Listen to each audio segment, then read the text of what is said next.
Blossom Your Awesome podcast.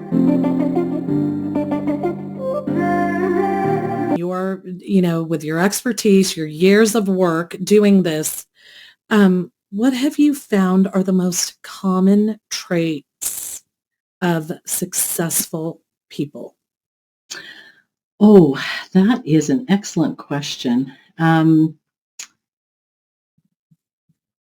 Well, I think anybody who has a certain degree of success, whether and there's a quote by Robert Louis Stevenson that I just love, and it goes, "To be who we are and to become what we're capable of becoming is the only end in life."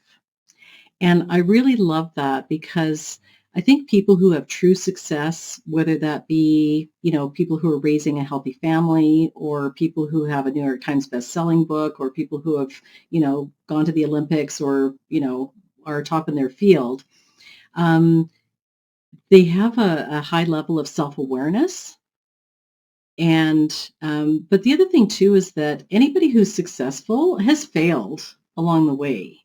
And the really ones that have good integrity, they're more than happy to tell you about their failures. I mean, say with Jack Canfield, for example, he and Mark Victor Hansen, they were rejected 144 times with Chicken Soup for the Soul books before they finally found a publisher who would publish their books.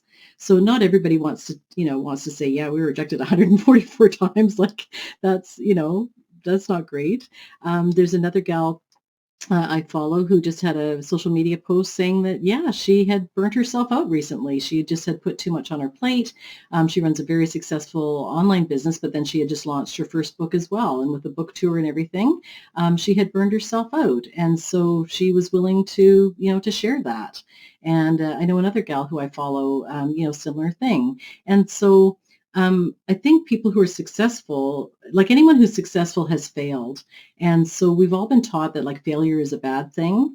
But it's to reframe it and go, that's just a normal thing. Like if you're going to set a goal that's beyond where you are now, yeah, things might all fall into place and you might achieve it quite easily. Or there'll be some stumbling blocks along the way.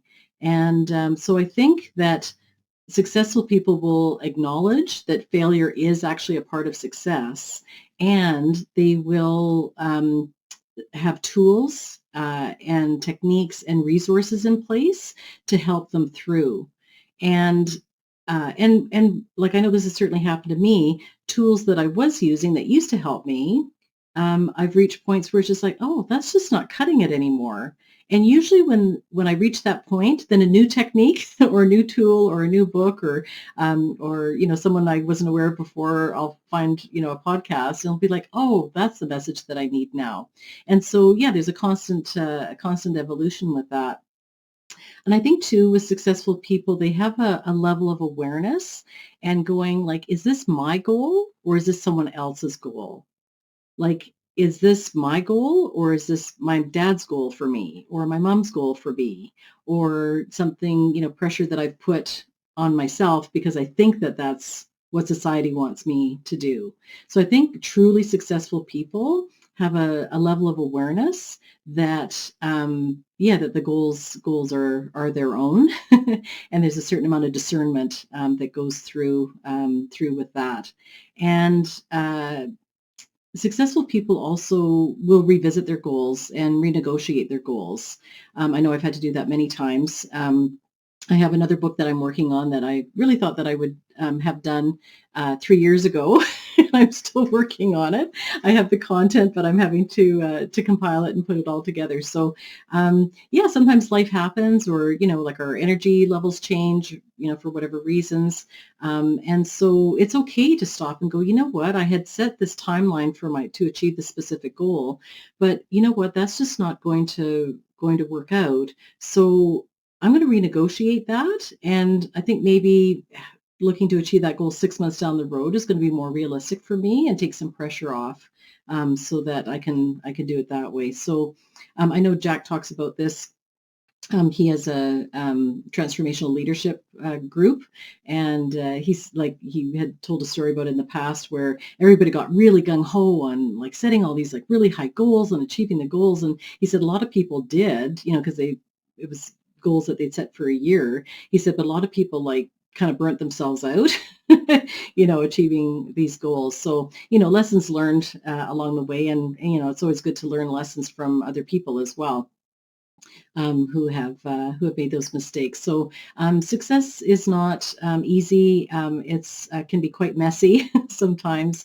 It's all about learning and personal development. And one thing that I've learned along the way for myself, and I share this with my coaching clients and with my students and with people, is that there's always going to be a challenge. Like I remember when I was in my late 30s, I thought, oh, when I turn 40, I'm going to have it all figured out because I've got all these great tools at my disposal. And then, of course, you get into your 40s, and yeah, you may have more confidence and more experience in some areas, but there's always going to be new challenges. So the analogy I use is that, like, if you've mastered, say, I'm from Canada, so we call it grade 5, or in the States, 5th grade. If you've mastered 5th grade math, there's no point in repeating that over and over again. You're going to move on to grade 6 math. So it's the same in our lives too. Like once you've learned certain lessons, there's going to be new challenges as we go along. And I think like that's just part of being, a human being. And certainly if you're committed to personal and professional development, yeah, there's always going to be challenges along the way. Oh, I love that. So many amazing insights there. And I absolutely love this idea of renegotiating our goals. I love that. Yeah, that was certainly a game changer for me. It definitely took the pressure off, and it's just so nice to give ourselves permission to go, you know what? I have too many things on my plate right now, personally or professionally, or, things happen.